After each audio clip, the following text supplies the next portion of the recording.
দীর্ঘ টালবাহানার পর অবশেষে কন্টাই কোঅপারেটিভ ব্যাংকের চেয়ারম্যান এবং ভাইস চেয়ারম্যান পদে দায়িত্ব নিলেন তরুণ কুমার মাইতি এবং তরুণ জানা। সভাপতি হিসাবে তরুণ কুমার মাইতি তিনি আজকে নির্বাচিত হলেন এবং সহসভাপতি হিসাবে ব্যাংকের আমি নির্বাচিত হয়েছি এবং প্যানেল চেয়ারম্যান সহ যারা যারা হয়েছেন ডিরেক্টররা আজকে শপথ নিলেন। আমরা সকলে মিলে শপথ নেওয়ার মধ্য দিয়ে এলাকার মানুষকে, কাঁথির মানুষের উদ্দেশ্যে একটাই কথা আমাদের চেয়ারম্যান সাহেব বললেন যে ব্যাংক বোর্ড না হওয়ার জন্য নানা প্রতিবন্ধকতা তৈরি হয়েছে, কিন্তু ব্যাংকে ভালোবেসে যে কর্মচারীরা পুরো টিম, অ্যাপেলো আলী তিনি সেক্রেটারি চেয়ারে থেকে স্পেশাল অফিসারকে সঙ্গে নিয়ে ব্যাংকটাকে এগিয়ে নিয়ে গেছে। তার মানে এখানে কর্মচারীদের ভালোবাসা রয়েছে 100%। তার প্রমাণ 2022 থেকে 2024-এর যে পরিসংখ্যান চেয়ারম্যান সাহেব যে তুলে ধরলেন সেখান থেকে পরিষ্কার হল। আমরা যারা নতুনভাবে নির্বাচিত হয়ে এসেছি বা আপনারা এটাতে সবাই জানেন যে নির্বাচনের ক্ষেত্রে মাননীয় মুখ্যমন্ত্রী মমতা বন্দ্যোপাধ্যায় কন্টাই কোঅপারেটিভ ব্যাংক নির্বাচন নিয়ে সব রকম সহযোগিতা করেছেন, পাশে দাঁড়িয়েছেন, সকলের কাছে বলেছেন যে সুষ্ঠুভাবে যাতে করে নির্বাচন হয়। কারণ নির্বাচন প্রক্রিয়া বাধা সৃষ্টি হওয়ার মধ্য দিয়ে যে প্রশ্নটা একটু আগে করেছিলেন, নতুন সদস্য করা সম্ভব হয়নি। অর্থাৎ এই ব্যাংক থেকে নতুন যারা উদ্যোগপতি আছেন, যারা ছোটখাটো ব্যবসা করেন, যারা ব্যাংকের উপরে নির্ভর করে ব্যবসা করতে চান, তারা সুযোগ পাননি এই প্রতিবন্ধকতা থাকার কারণে। আর সেই প্রতিবন্ধকতা কেটে আজকে বোর্ড হলো।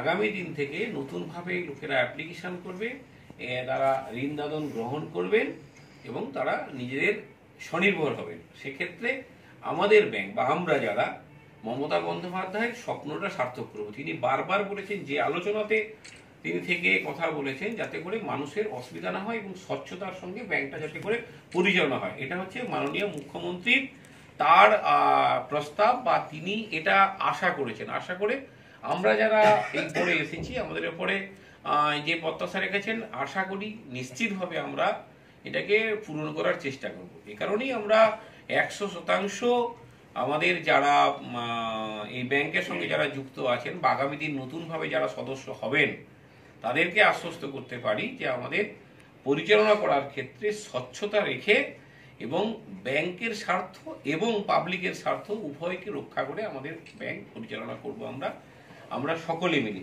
ঐক্যমতের ভিত্তিতে।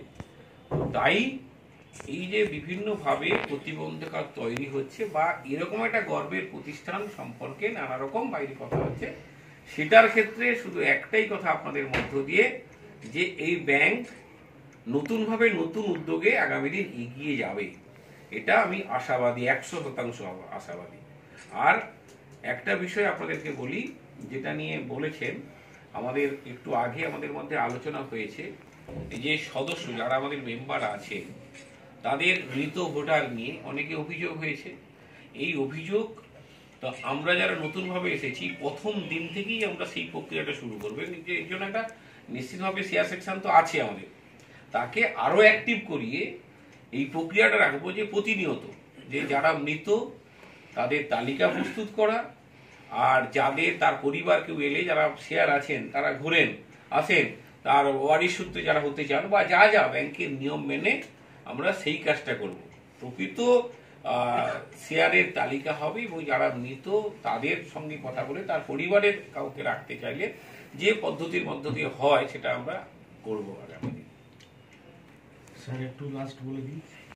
মানে 2024 সালের নিরিখে আমাদের যে টার্নওভারটা, সেই টার্নওভারটা 1325.12 কোটি, মানে এটা 2024 সালের মার্চ মাসে। আজকের দিনে দাঁড়িয়ে এই টার্নওভার আরো বেড়েছে, তাহলে আমাদের আর 175 কোটি। এটা যদি আমরা টার্নওভার বাড়াতে পারি তাহলে আমরা কিন্তু গ্রেড 4-এ ঢুকে যাব, যে গ্রেড 4টা সারা ভারতবর্ষে মাত্র গুটি কয়েক ব্যাংক আছে। ফলে স্বাভাবিকভাবে সেই প্রচেষ্টাও আমাদের থাকবে। নিজস্ব ইউপিআই আইডি তৈরি করা, আইএফএস কোড থেকে শুরু করে যাবতীয় যা ব্যাংকিং সেক্টরে আছে সেগুলো অ্যাচিভ করা, এবং বিশেষত আমরা যখনই এক্সেল করতে যাব তখনই আমাদেরকে কিন্তু কিছু কর্পোরেট ব্যাংকের সঙ্গে আমাদেরকে লড়াই করতে হবে। আবার কর্পোরেট ব্যাংকের সঙ্গে সঙ্গে মাইক্রো ফিন্যান্সের কথাও ভাবতে হবে, যেখানে ছোট ছোট ফিন্যান্স করে কিছু কিছু বড় বড় ব্যাংক তারা কাজ করা শুরু করেছে, বন্ধন ব্যাংকের মতো ব্যাংকগুলো গ্রামে গ্রামে ঢুকে যাচ্ছে। ফলে কম্পিটিটর আমাদের আছে, ফলে আমরা সেখানে কিভাবে মানুষের কাছে পৌঁছবো, ব্যাংকটাকে আরো উপরের দিকে কিভাবে নিয়ে যাবো, সেগুলো নিয়ে আমাদের চর্চা করতে হবে। এবং ব্যাংকের যাবতীয় পরিষেবা স্বচ্ছভাবে সুন্দরভাবে মানুষের কাছে পৌঁছে দেওয়ার সঙ্গে সঙ্গে আমাদের অন্য কাজগুলোও করতে হবে। আরো কিছু গুরুত্বপূর্ণ কথা আমরা চর্চা করেছি, সবাই ছিলাম। যেমন আমাদের যারা শেয়ার হোল্ডার আছেন, ৮২,১৬৫ জন শেয়ার হোল্ডার আছেন, তাদের EKYC তৈরি করা এবং তাদেরকে কারা বেঁচে আছেন কারা বেঁচে নেই সেগুলো খুঁজে পেতে তাদের যা কাগজপত্র নিয়ে EKYC তৈরি করে তাদের ডিভিডেন্ডটা আমরা দিতে পারি না। ডিভিডেন্ড দিতে গেলে কি করতে হয় না, ম্যানুয়াল কাগজপত্র তৈরি করতে হয়। যাদের শেয়ার অনেক আগে কম টাকা ছিল তাদেরকে ব্যাংকে দাঁড়িয়ে ক্যাশটা নিতে হয়। এটা অত্যন্ত প্রেস্টিজিয়াস একটা ইস্যু, কারণ একজন শেয়ার হোল্ডার তিনি valued customer of this bank, তাকে যদি ব্যাংকে দাঁড়িয়ে 50 টাকা 70 টাকা তাকে ডিভিডেন্ড নিতে হয়, তাহলে সেটা তার সম্মানের পক্ষে ভালো হয় না এবং আমরা সঙ্গে সঙ্গে ওটাকে ট্রান্সফারও করতে পারি না। তো সেটাও আজকে কথা হয়েছে, আমরা নিশ্চিতভাবে পরবর্তী মিটিংগুলোতে এই ডিভিডেন্ডটা EKYC তৈরি করে কি করে স্মুথলি আমরা অ্যাকাউন্টে ট্রান্সফার করতে পারি তার ব্যবস্থাটা আমরা নেব। আর এটা একবার তৈরি করে ফেললে কিন্তু আমরা রেগুলার এই বেসিসে এই কাজটা যারা শেয়ার হোল্ডার আছেন তাদের কাছে পৌঁছে দিতে পারবো। এবং আপনারা জানেন আমাদের এই ৮২,১৬৫ জন শেয়ার হোল্ডারের মধ্যে অনেক বয়স্ক মানুষ আছে যারা ব্যাংকে গিয়ে লাইন দিতে পারবেন না, ব্যাংকে দাঁড়াতেও পারবেন না, সেরকম মানুষেরা আছে। এবং আমরা যখন এবারে ভোটে গিয়েছিলাম আমরা সবাই আমরা এক্সপিরিয়েন্স করেছি যে প্রচুর বয়স্ক মানুষ তারা ব্যাংকে এত ভালোবাসেন যে হয়তো হাঁটতে পারছেন না, কিন্তু সাপোর্ট নিয়ে তারা হেঁটে হেঁটে গিয়ে ব্যাংকে এসে কিন্তু ভোটিং কম্পার্টমেন্টে এসে কিন্তু ভোট দিয়েছেন। ব্যাংকের প্রতি তাদের ভালোবাসাটা এরকম একটা জায়গাতে আছে। তো স্বাভাবিকভাবে আমরা সকলকে নিয়ে ব্যাংকটার আরো ডেভেলপমেন্টের কাজ আমরা করব। এখানে ব্যাংক ইন্স্যুরেন্সের একটা বিষয় এসেছে যে আমরা নিজেরা ইন্স্যুরেন্স আমাদের সেক্টর থেকেই আমরা করতে পারবো এসব বিভিন্ন লোনের ক্ষেত্রে। তো এই বিষয়গুলো আছে, পরপর চর্চা করে আমরা যা যা করা, রিকভারি সেলকে আরো আমাদের স্ট্রং করতে হবে, যেগুলো NPA হয়ে যাচ্ছে সেই NPA এর পরিমাণটা আরো কমিয়ে নিয়ে এসে রিকভারি মেশিনারিটাকে আরো স্ট্রং করে আমাদের রিকভারিটাকে বাড়াতে হবে। ফলে সামগ্রিকভাবে এই ব্যাংকের উন্নয়নে আমরা কাজ করব এবং নিশ্চিতভাবে আমাদের সমস্ত ডাইরেক্টর একসঙ্গে আছেন, আমাদের মধ্যে চর্চা হয়েছে এবং আমরা যারা এই ব্যাংকটাকে প্রতিষ্ঠা করেছিলেন, যারা ব্যাংকে নেতৃত্ব দিয়েছিলেন, আজকে এই পবিত্র দিনে তাদের প্রত্যেককে আমরা স্মরণ করছি। এক একজন দিকপাল ব্যক্তিত্ব ছিলেন সমবায় আন্দোলনে, তাদের কথা আজকে আমরা স্মরণ করছি এবং তাদের পথেই আমরা ব্যাংকটাকে আরো সামনের দিকে এগিয়ে নিয়ে যাওয়ার চেষ্টা করব, স্বচ্ছভাবে পরিচ্ছন্নভাবে। পূর্ব ভারতের সবচেয়ে গুরুত্বপূর্ণ সমবায় ব্যাংক হচ্ছে কাঁথি সমবায় ব্যাংক। তো সেক্ষেত্রে শুভেন্দু অধিকারী টানা কয়েক দশক এই ব্যাংকের চেয়ারম্যান ছিলেন, আগামী দিনে শূন্যপদ নিয়োগ নিয়ে কি বলবেন? দেখুন, ব্যাপারটা হচ্ছে এটা তো ব্যাংক পরিচালনা একটা পার্ট, যদি ভ্যাকেন্সি তৈরি হয়ে গিয়ে থাকে সেই ভ্যাকেন্সিগুলো পূরণ করতে হবে। নিশ্চিতভাবে বোর্ডে আলোচনা করে পরিচ্ছন্নভাবে, সঠিকভাবে, পদ্ধতিগতভাবে আমরা সেগুলো পূরণ করার ব্যবস্থা নিশ্চিতভাবে বোর্ড বসে সিদ্ধান্ত নিয়ে করবেন এবং যা যা ফুল প্রুফ সিস্টেম তৈরি করে আমরা সেটা করার নিশ্চিতভাবে চেষ্টা করবো যদি সেরকম ইস্যু আমাদের সামনে আসে। পরিচালন কমিটি না থাকার কারণে বেশ কিছু নতুন লোন বা মৃত শেয়ার হোল্ডার তাদের নাম পরিবর্তন এবং নানা রকম লেনদেনের সমস্যা ছিল। তো এবার তাদের উদ্দেশ্যে বা গ্রাহকদের উদ্দেশ্যে কিছু একটা বলুন।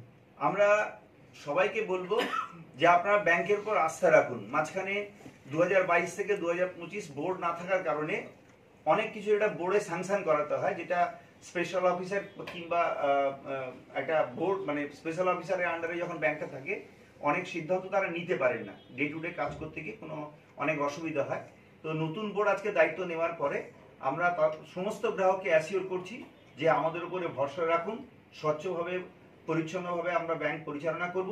যে ইস্যুগুলো তৈরি হয়েছিল, ছোট ছোট ইস্যু যেগুলো স্পেশাল অফিসার করতে পারেননি তার নিয়মের বেড়াজালে আটকে যাওয়ার জন্য, সেগুলো আমরা বোর্ডে বসে আলোচনা করে নিশ্চিতভাবে লেজিটিমেট ওয়েতে যাদের মানুষের অসুবিধা কোনো না হয় সেটা আমরা স্মুথ করে দেওয়ার ব্যবস্থা করব।